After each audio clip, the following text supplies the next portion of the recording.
वो देखो प्लेटफार्म दिखाई दे रहा, कोई मकान नहीं था या कोई पेड़ नहीं था, वहां से सामने दिखाई देता था सड़क से प्लेटफार्म, और वो गाड़ी खड़ी है, देखिए वो आदमी चल रहे हैं। तो हमने कहा ये बहुत अच्छा है। अच्छा ये बताओ जब कोई जमीन बिकाऊ है? तो कह लगा अरे हम ही देने वाले हैं, ले लीजिए आप। तो बस ये जमीन, ये टंकी आप देखते हो, तो उसमें कितने मिलेंगे कि हमारा पूरा बिजलियों का बाग, और ये आगे थोड़ी फसल है, और 12 बीघा 8 एकड़ है, 8,000 लेंगे, 8,000। मैं कुछ कम कहले हमने महाराज मेरे को सही बता दिया। तो फिर ये जमीन फिर ली बस के आसपास में। हो कहने का मतलब यह है कि गुरु महाराज ने जो वस्तु दी उनका एक चिन्ह है ये मंदिर, कि उन्होंने ये चीज हमको दी थी। तो इस कुटी के बहाने उनका एक स्थान मतलब गुरु महाराज का, कि उन्होंने ऐसी अमूल्य वस्तु दी है। हम क्या बना सकते हैं और उनकी क्या महिमा कर सकते हैं, क्या याद कुछ नहीं कर सकते, जो हो जाए वो। कैसे महापुरुष ये चीज दे करके नहीं तो गए, और यह तो हम तो अपने सामने ही कुछ कर रहे हैं, और ये नहीं तो वैसे लोग बाद में करते हैं, और फिर बाद में तो जो कुछ ये जानेंगे सबसे सब। तो कहने का मतलब यह है कि हमारी तो कोई इच्छा थी नहीं। हमने तो गुरु महाराज से कहा था, प्रार्थना की थी कि ये काम किसी और को दे दीजिए, हम तो चुप रहना चाहते हैं, अपना भजन करते रहेंगे बस और कुछ। तो उन्होंने कहा भाई जो कहेंगे वो करोगे, कि वैसे ही अपनी तरफ से जो हुक्म रहेगा वो करेंगे, तो बस उसी को रखो, जो हुक्म हो उसी काम को करो, जो हुक्म नहीं है उसको मत करो। चुप हो गए, और बहुत दिनों तक चुप रहे। फिर जब लोगों ने कहा कि भाई गुरु महाराज कह गए थे कि कोई कुछ काम हम कुछ करेंगे कराएंगे, तब फिर क्या बोला। तो इनको समझाने बुझा, बड़ी मेहनत, बड़ी परेशानी, दुनियादारों को परेशानी इतनी नहीं है, इस सत्संग में समझाने में, बुझाने में, पलटने में, इनके बुरे बुरे काम छोड़ने में बड़ी मेहनत, छोटी मेहनत पड़ती है। तो जो लोग साथ में छोड़े रहते हैं, देखते हैं कितनी मेहनत, तब जाकर के जीव खड़े होते हैं। तब खैर अब ये तो दया से मालिक की कुछ न कुछ इनको मिल रहा है, कुछ पा रहे। हम कहते हैं कुछ कर लो, नहीं तो ये समय निकला जा रहा, अच्छा रहेगा कुछ कर लीजिए आप। तो ये 3 कार्यक्रम होते हैं, एक तो भंडारा, दूसरा यह है कि अगस्त गुरु पूर्णिमा के बाद एक साधना कार्यक्रम होता, इसी में बैठ के साधन कराया जाता। तीसरा कार्यक्रम ये होली में है, ये इसलिए रखा था कि भाई चलो थोड़े बहुत आसपास के भी फायदा उठाते रहेंगे, बाहर तो हम ज्यादा घूमते ही रहते। अब की बार हम यहाँ रुक गए, जब से गुरु पूर्णिमा का कार्यक्रम नीम सारण में हुआ उसके बाद आश्रम में रुक गए नहीं। अब की बार वैसे तो हम रहते ही नहीं थे, कभी 15 दिन कभी 10 दिन, बस यही कभी 15 दिन कभी 10 दिन बाहर चले गए। तो ये सब उजाड़ पड़ा हुआ था, फिर रुक गए।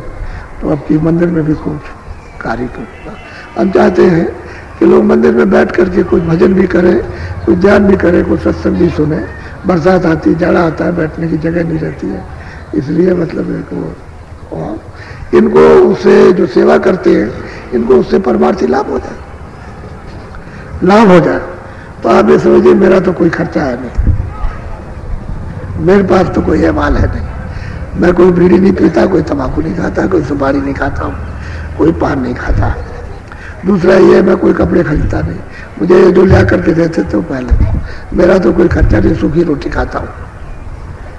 तुम जितनी मिठाई लाते हो और तुम वहाँ देते हो, हम उसमें से इतना भी नहीं खाते, ये सब ही खा लेते हैं, सबको बढ़ जाता है। तो असल में तो सूखा साखा खाता हूँ, और मेरा कोई खर्चा नहीं है, कोई भी।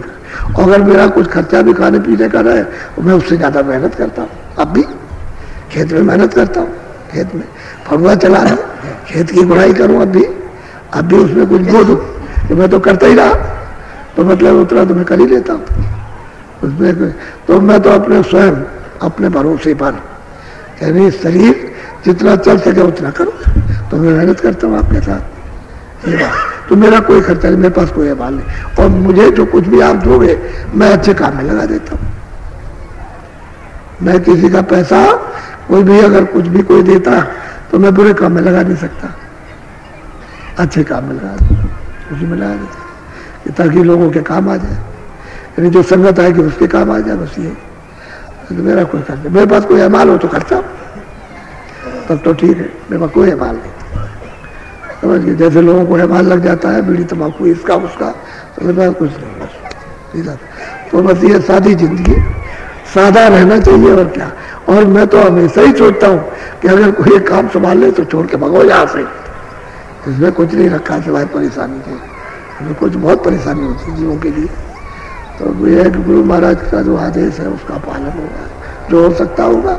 हम तो कुछ नहीं कर सकेंगे, उनकी कृपा जो होगी करेंगे। तो ये होली का कार्यक्रम अब की बार ऐसा कभी होली में नहीं हुआ जैसा ये दृश्य दिखाई दे रहा। यहाँ कोई भी जगह आपको बची नहीं और लोग पीछे बैठे, इधर बगल में बैठे, उधर बैठे हुए, ऐसा होली में कभी नहीं हुआ। ये होली के अवसर पर ऐसा नहीं कि इस तरह की भीड़ आती हो ऐसी। हम तो सोचते थोड़े लोग आ जाएंगे और थोड़ा सा अपना हो जाएगा, फिर चले जाएंगे। भंडारे में तो जरूर होती है, लेकिन होली के अवसर पर ये देखिए सब। अच्छा, आप लोग कोई सूचना तो देते नहीं कि हम भी आ रहे, हम भी आ रहे, हम भी आ रहे। तो ये बताइए आप कि किस तरह से इंतजाम को हम समाचार हो कि भाई आप भी आ रहे, ये भी आ रहे। अब वो चला गया सब कुछ, जो कुछ भी है वहाँ हरिद्वार, और वहाँ वृंदावन में कुंभ हो रहा, तो वहाँ सब सामान चला गया, सामान ही नहीं मिलता। और आप उधर से तो इसी जमीन में गुजर करो, इसमें त्याग, इसमें आनंद है, इसमें जमीन में। ये तो घर में आप खाते पीते खूब रहते हो, अच्छे कपड़े पहनते, अच्छा खाना खाते हो, सब है, लेकिन ये त्याग की जगह, समझे? सादगी, इसको भी सीखना चाहिए, सादगी और त्याग। हम तो पहले लंगोटी पहनते थे, एक चद्दर डाली लंगोटी रखते थे, बस 2 लंगोटी रहती थी, एक अचला, उसको ओढ़े रहते थे, और कपड़ा भी कुछ नहीं पहनते थे।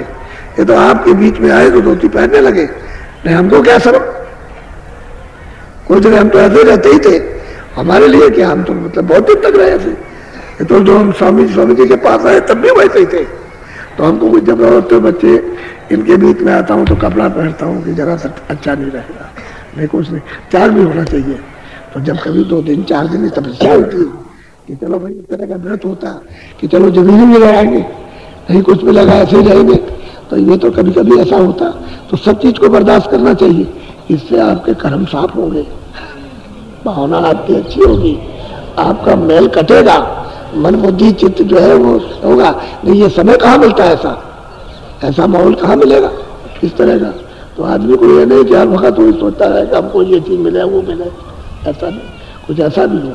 हम भी जाते हैं तो कभी कभी जब जगह नहीं रहती है तो मैदान में जमीन में लेटते, अभी हमारे साथ रहते जमीन में लेटते, कोई चीज नहीं रहती, जमीन बैठ जाते, हमें कुछ नहीं, यही लेटेंगे इसी जमीन में, इसी में जब जाएंगे तो इसी में तो जाएंगे।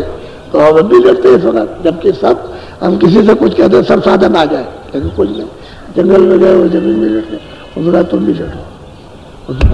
और इनको कोई रावटी फाटी कोई सामान हुआ, चद्दर वद्दर, तो इनको कह दिया तुम लगाओ, और वहाँ मैदान में रहेंगे। आप भी ऐसे करें तो इसमें क्या है? अरे भाई ये तो सादगी होनी चाहिए, ये कोई बवाल तो जाने वाला आपके साथ अपना है क्या? ये शरीर भी अपना नहीं है, ये भी दूसरे का है, और वो अपना सामान ले लेगा, ये सामान उसका रह जाएगा, हम क्या ले जाएंगे? एक सुई की नोक नहीं ले जा सकते, तो आपसे कह दे कि आप ले जाओगे, ये तो सोचने की चीज है। तो आपको ही बताना कि आपका भी कुछ नहीं है। जब हम अपने आप को उपदेश करते हैं कि मेरा कुछ नहीं है, तो आपका भी कुछ नहीं है, आप भी ऐसे ही खाली जाओगे। इसलिए तुम नाम की कमाई करो और फिर सूरत के छकड़े भर करके ऐसे चलो के साथ। तो तुम तकलीफें तो तुम्हारे कर्मों की है, तुमने जब तकलीफों के दरवाजे खोल दिए तो ये तमाम तकलीफें आ गई। पहले तो सब ठीक थे, अब जब करते रहे भाई तकलीफों को मत खरीदो, दरवाजे मत खोलो, तो आपने दरवाजे खोल दिए और खरीद ली।